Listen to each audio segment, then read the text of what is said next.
Welcome to Advanced Practice, where we brew together the latest thinking in mental health practice.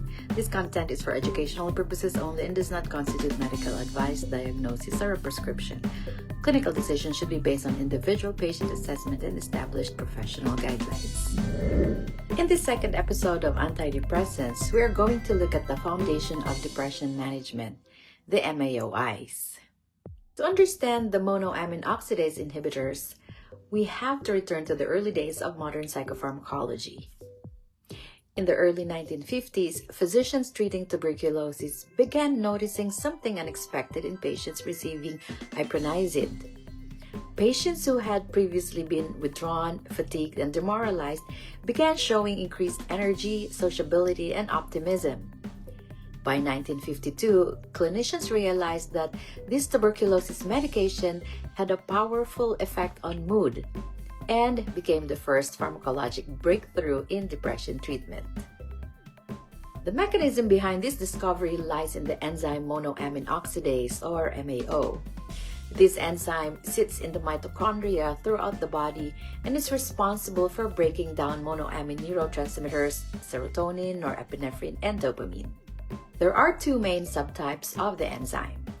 MAOA primarily metabolizes serotonin and norepinephrine, while MAOB is more involved in dopamine metabolism. When a drug inhibits monoamine oxidase, these neurotransmitters accumulate in the presynaptic neurons and become more available in the synaptic cleft. The result is enhanced monoaminergic signaling across mood-regulating circuits. One of the most widely used was phenelzine, introduced in 1961. Phenelzine irreversibly inhibits both MAOA and MAOB, leading to sustained increases in serotonin, norepinephrine, and dopamine. Clinically, phenelzine became known for its effectiveness in atypical depression, characterized by mood reactivity, hypersomnia, increased appetite, and pronounced sensitivity to interpersonal rejection. Treatment typically begins with 15 milligrams 3 times a day, gradually increasing as tolerated. Many patients require around 60 milligrams daily, and some may require up to 90 milligrams per day to achieve a full antidepressant response. In 1961, tranylcypromine was introduced. Structurally related to amphetamine, tranylcypromine tends to be more activating than phenelzine. It irreversibly inhibits both MAOA and MAOB. This activating quality sometimes makes it useful in patients whose depression is marked by severe fatigue, psychomotor slowing, and profound anergia.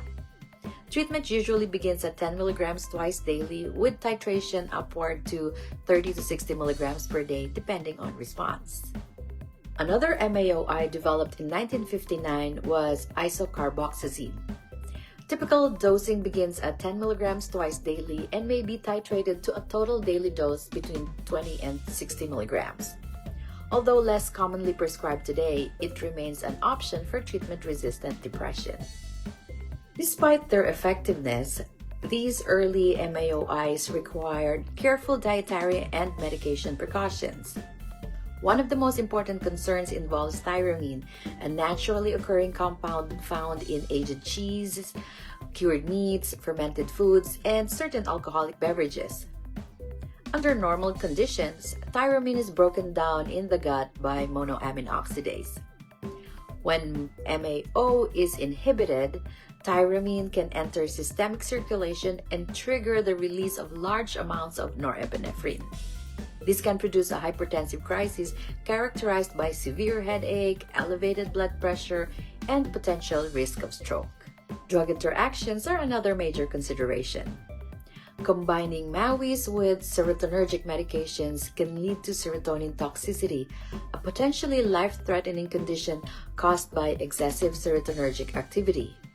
Because of this risk, clinicians must observe washout periods when switching between MAOIs and other antidepressants. Over time, researchers attempted to develop safer MAOIs that would preserve antidepressant efficacy while reducing dietary restrictions and interaction risks. One such development involved selective MAOB inhibition. This concept led to the use of selegiline, originally developed for Parkinson's disease because of its dopamine-enhancing properties. In 2006, selegiline was reformulated as a transdermal antidepressant patch called MSAM. Delivered through the skin rather than the GI tract, the patch bypasses much of the gut MAO inhibition responsible for tyramine sensitivity.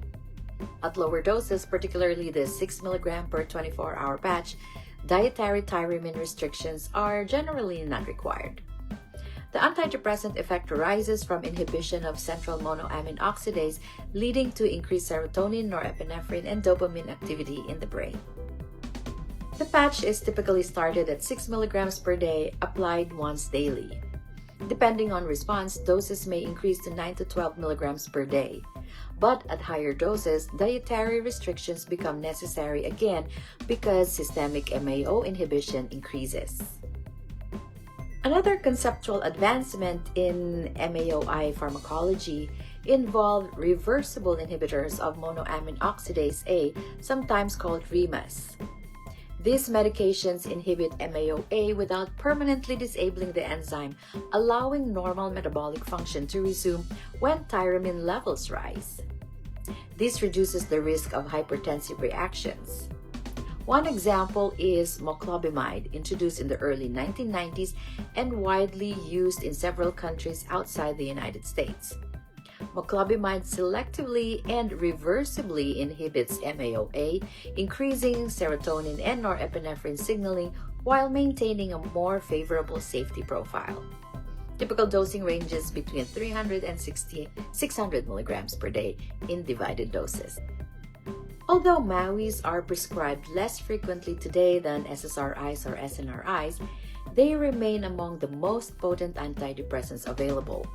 Their efficacy in treatment-resistant depression, particularly atypical depression, has been consistently demonstrated across decades of clinical experience.